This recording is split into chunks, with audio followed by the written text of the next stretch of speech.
Now आप सभी जानते हैं कि यूएस सुप्रीम कोर्ट ने अब रिजेक्ट कर दिया है ट्रम्प के टैरिफ को जो उन्होंने पूरी दुनिया पर लगाए थे। यहाँ पर आप देख भी पाओगे द हिंदू आर्टिकल का 21 फरवरी का आर्टिकल है। एंड इसके साथ में लेकिन यहाँ पर एक बहुत बड़ा क्वेश्चन अगर हम इंडिया के नजरिए से देखें तो ये उठता है, क्या इंडिया में ऐसा होना पॉसिबल है? क्या इंडिया में कभी कोई प्रेसिडेंट या फिर प्राइम मिनिस्टर इस तरीके के कोई स्टेप उठाता है तो क्या भारत का सुप्रीम कोर्ट क्या उसको रिजेक्ट कर पाएगा? उसको भी हम यहाँ पर डिटेल में समझने वाले हैं, बहुत ही सिंपल, सरल और क्लियर भाषा में। तो बिना किसी देरी के शुरू करते हैं। नाउ जैसा कि हम सब लोग जानते हैं कि अपने दूसरे कार्यकाल में आकर ट्रम्प ने जो धमाकेदार मतलब तबाही मचाई पूरी दुनिया में, उसका सबसे बड़ा उन्होंने एग्जांपल सेट करा टैरिफ लगाकर पूरी दुनिया पर। उन्होंने जो दूसरी देशों से जो गुड्स एंड सर्विसेज वगैरह उनके देश में आती थी अमेरिका में, तो उन्होंने हर चीज पर एक्स्ट्रा टैरिफ लगा दिया, हर देश पर, किसी पर 26, किसी पे 32, किसी पे 48, किसी पर 52। और उसका सहारा उन्होंने इस मतलब सहारा किसका लिया ये एक्स्ट्रा टैरिफ लगाने के लिए? तो उन्होंने उन्हीं का एक कानून है, उसको बोलते हैं IEEPA। यहाँ पर लिखा हुआ भी आप देख पाओगे, international emergency economic power act. जी हाँ, यहाँ पर आप देख पाओगे कि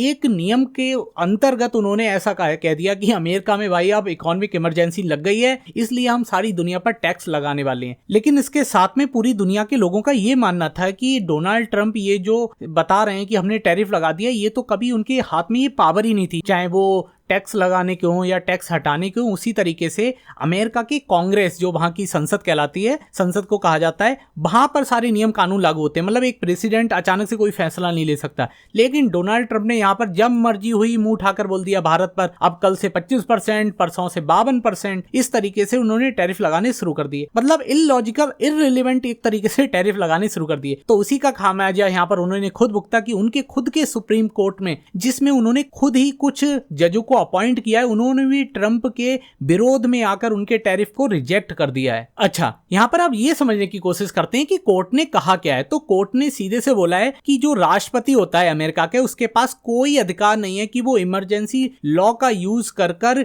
टैरिफों को लगा दे। आप समझ पा रहे हो अपने आप से, क्योंकि ये अधिकार दिया गया है वहां की कांग्रेस के पास, यानी कि वहां की जो संसद है, वहां की जो लॉ मेकिंग बॉडी है, जो वहां पर सारे नियम कानून कायदे बनाती है, उसके पास ये अधिकार है। ये किसी एक इंसान के पास अधिकार नहीं है कि कल को कोई भी उठ जाए और बोले भाई साहब हमारा ये अधिकार हो गया, आज से हम ये कर देंगे, कल से वो कर देंगे। आप समझ पा रहे हो? तो इसी के लिए, और ये जो पावर मिली है यूएस कांग्रेस को, वो मिली है वहां के कॉन्स्टिट्यूशन, जो मतलब कहा जाता है दुनिया का सबसे पुराना लोकतंत्र है, उसने उसे ये पावर दी है, ना कि उसके राष्ट्रपति को। और इसीलिए जो वहां का सुप्रीम कोर्ट ने उसने इसको मतलब पूरी तरीके से मतलब रिजेक्ट कर दिया कि इस तरीके से कोई भी टैरिफ अब लागू नहीं होंगे, जो भी अभी तक टैरिफ लागू थे। और इसी के कारण जो हमारे डोनाल्ड ट्रंप हैं वो भी एंग्री हो गए। उन्होंने बताया कि मतलब कितना घटिया डिसीजन लिया है वहां के जो जज हैं। यहां तक कि मैं उनकी करीबन 12:30 बजे जाकर उनकी जो प्रेस कॉन्फ्रेंस हो रही थी रात में, आप देखोगे इंडियन समय अनुसार, तो उसमें भी वो बोल रहे थे कि वहां के जो जज हैं अपने ही मतलब सुप्रीम कोर्ट के जजों के लिए बोल रहे थे कि उन्होंने एक बार इस पर बात नहीं करी है कि हमने इतना पैसा जो अमेरिका में लाए हैं हम दूसरे देशों से, वो पैसा कितना अच्छा है मतलब अमेरिका के लिए। इस पर उन्होंने एक ही मतलब एक तरीके से बोले तंज कस रहे थे, यार उस पैसे की बात तो करो। लेकिन जजों ने पैसे की बात ना करके ये बोल दिया ये पैसा लाने का तरीका ही इलीगल है। तो इसी के लिए वो चिड़े हुए हैं। एंड इसके साथ में उन्होंने बोला कि तुमने मुझे एक रास्ते से रोका तो मैं पिछले वाले गेट से आऊंगा अंदर। आप समझ पा रहे हो? और देखो अमेरिका ने जो अभी तक इतना सारा पैसा इन टैरिफों के थ्रू कुछ महीनों में ही इकट्ठा जो कर लिया है, मतलब कहा जा रहा है कि बिलियंस ऑफ डॉलर इकट्ठे करे हुए हैं,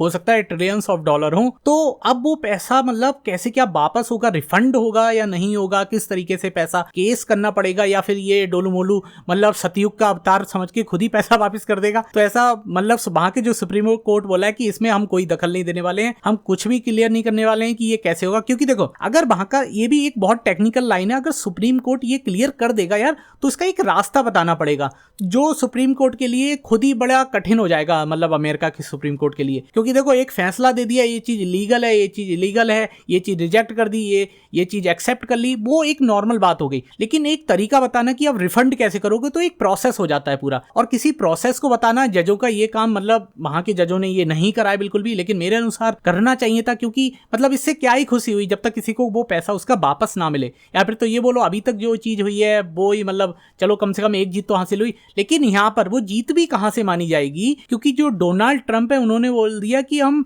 ट्राई अदर लीगल वेज, यानी कि हम अपने अलग जो मतलब वैध तरीके हैं नियम कायदे कानून के, वो फिर से लागू करके इन टैरिफों को दोबारा लागू कर देंगे। मतलब इंडिया से, और खासकर उन्होंने इंडिया का नाम लिया है अपनी प्रेस कॉन्फ्रेंस में कि इंडिया पर टैरिफ हर कीमत पर लगेगा, चाहे कुछ भी हो जाए, मैं दूसरे तरीके अपनाऊंगा। तो यहाँ पर आप समझ पाए होगे, ये तो सारी कहानी हो गई यूनाइटेड स्टेट ऑफ अमेरिका की सुप्रीम कोर्ट की, डोनाल्ड ट्रंप की कहानी की, जो भी वहां पर कलेश चल रहा है। लेकिन अगर ये कलेश इंडिया में उत्पन्न होता है तो क्या भारत का supreme court, honourable supreme court, क्या भारतीय गवर्नमेंट को, भारतीय सरकार को इस तरीके से रोक पाएगा? अगर यहाँ का कभी कोई प्रेसिडेंट, कोई प्राइम मिनिस्टर इस तरीके के कोई स्टेप उठाता है तो उसे समझने की कोशिश करो। तो अगर भारतीय संविधान के अनुसार देखा जाए तो सुप्रीम कोर्ट को संविधान का संरक्षक माना गया है। आप सबसे पहले तो ये ध्यान रखो। और जी हाँ, अगर कभी गवर्नमेंट ऐसा कदम उठाती है जो संविधान के विरोध में है और जो जनता को दबा रहा है या फिर कभी एक्स्ट्रा टैरिफ लगा रहा है, तो सुप्रीम कोर्ट उसे रिजेक्ट कर सकता है। और सुप्रीम कोर्ट ही सबसे ऊपर होगा, क्योंकि वो चेक करता है, चाहे सरकार उसके फैसलों को चेक करता है कि वो भारतीय जनता के विरोध में तो नहीं है, कहीं वो भारतीय संविधान के विरोध में तो नहीं है।